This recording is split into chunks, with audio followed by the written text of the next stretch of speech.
मुनिया मेरे गांव से आई है। इसके पिताजी हमारे खेतों में काम करते थे। गांव में सिर्फ हाई स्कूल है। सोचा शहर बुला लेती हूँ, आगे की पढ़ाई भी कर लेगी और घर के कामों में हाथ भी बटा लेगी। वाह सासू जी वाह, अरे बहुत अच्छा सोचा आपने। और क्या, सासू जी के काम निराले होते हैं। तीनों बहुएं मन ही मन खुश हो रही थी कि अब वो अपने हिस्से का सारा काम मुनिया से करवा लेगी। अगली जल्दी उठ जाया करो ना कुंभकर्ण की मौसी। भाभी, वो ना रात को पढ़ के देर से सोई थी तो नींद नहीं खुली। हाँ, एक ही रात में पढ़ के शकुंतला देवी बन जाओगी तुम। चलो जल्दी से पूरे घर में पोछा लगा लो। अच्छा ये ऐप तो देखो, क्लास 6 to 12 के मैथ्स, फिजिक्स, केमिस्ट्री, बायोलॉजी और IIT, जी, नीट लेवल तक के सॉल्यूशन अवेलेबल है। बस करना क्या है, क्वेश्चन की फोटो क्लिक करो, क्वेश्चन को क्रॉप करो और 3 सेकंड में वीडियो सॉल्यूशन आ जाता है। तो अब से कोई भी डाउट हो तो डाउट नट करो। मुनिया पोछा लगाने लगती है। अच्छा है, दूसरे काम से बचने के लिए पोछा पकड़ लिया। सबका नाश्ता बनाना है, जल्दी जल्दी हाथ चलाओ। मुनिया जल्दी से पोछा लगाकर किचन में नाश्ता बनाने लगती है। नाश्ते के बाद ना सबके बर्तन साफ कर देना, ठीक है मुनिया?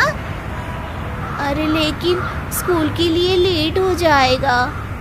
अरे देहाती छोरी, गांव में तो स्कूल भी नहीं था, यहाँ आ गई तो भाव बढ़ गए क्या? अगर इतनी जल्दी है स्कूल की तो सुबह मुर्गों की बांग के वक्त उठ जाती। तभी सासू माँ आ जाती है। अरे क्या हुआ बहू? कुछ नहीं माँ, मैं मुनिया को बता रही थी कि सुबह जल्दी उठने के कितने फायदे हैं। अरे वाह बहू वाह, तुम लोगों की मदद से मुनिया बड़ा काम करेगी। सच में काम तो करेगी ही। मुनिया सास के सामने कुछ नहीं बोलती। शाम को स्कूल से जब वापस लौटती है तब, अरे खाना खा लो और मेरे कमरे में आओ, अलमारी की सफाई करनी है। अरे नहीं नहीं, पहले मेरे साथ आओ, मेरी बालकनी की क्यारी की मिट्टी बदलनी है। अरे नहीं, पहले मेरे कपड़े इस्त्री कर दो, फिर इनके साथ जाना। लेकिन आज बहुत पढ़ाई करनी है, अगले हफ्ते टेस्ट है। अरे एक हफ्ते बाद है ना, आज ये टेस्ट लेने दो कि तुम्हें आता क्या है। हाँ हाँ, इसलिए मेरे साथ चलो। अरे नहीं, मेरे साथ। तीनों मुनिया से पहले काम करवाने के लिए झगड़ने लगती है। आंगन में बैठी माँ सब सुन रही होती है। माँ के अंदर आते ही सबके सुर बदल जाते हैं। क्या तू मैं लगा रखी है? वो मुनिया को हम अपना कमरा दिखा रहे थे। मेरे कमरे में बड़ा टीवी है ना, वो देख लेगी जब भी बोर होगी। मैं पहले अपने कमरे में ले जा रही हूँ ताकि ये मेरी अलमारी देख ले और कोई झुमका या जेवर पसंद हो तो पहन ले। मैं भी अपने कमरे में पहले ले जाने की जिद कर रही थी ताकि ये मेकअप का सामान और मेरे कपड़े देख ले और ज़रूरत पड़ने पर पहन भी ले। सास तीनों बहुओं की बात पहले ही सुन चुकी होती है और जानती है कि तीनों उसके सामने झूठ बोल रही हैं। सास नहले पे दहला चल देती है। अब मुझे गर्व है कि मेरे घर में तुम जैसी 3 समझदार बहुएं हैं। तुम मुनिया के लिए इतना सोच रही हो तो एक काम करो, बड़ी बहू तुम अपने कमरे का टीवी, मझली बहू तुम अपने कमरे के झुमके वगैरह और छोटी बहू तुम मेकअप का सामान और कपड़े मेरे कमरे की अलमारी में रख दो। मुनिया को जब चाहिए रहेगा निकाल लेगी। तुम्हारे कमरे में बार बार आएगी तो परेशानी होगी ना। और मुनिया तुम आज से मेरे साथ रहोगी, समझी?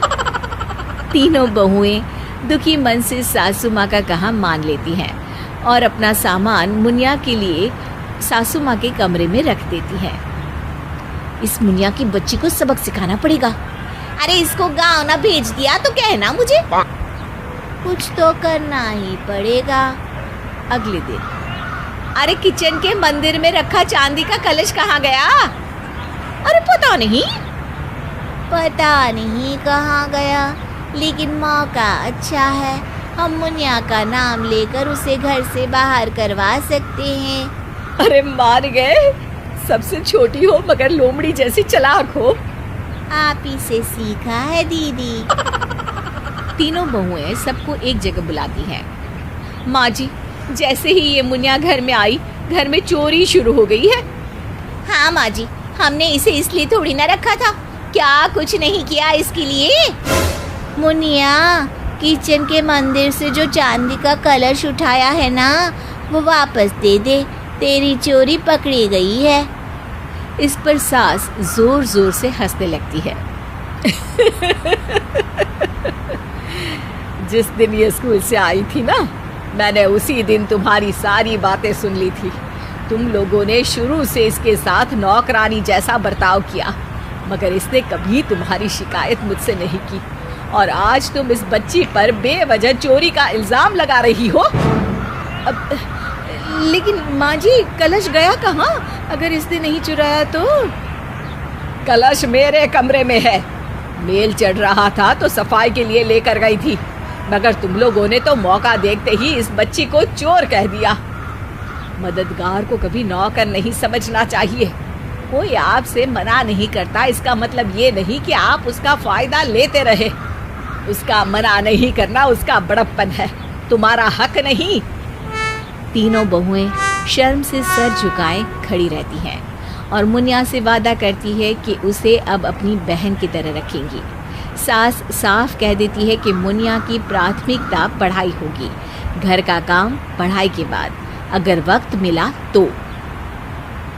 शिक्षा, कोई हमारी मदद करे तो हमें उसका एहसान मानना चाहिए, ना कि उसको अपना नौकर समझ लेना चाहिए।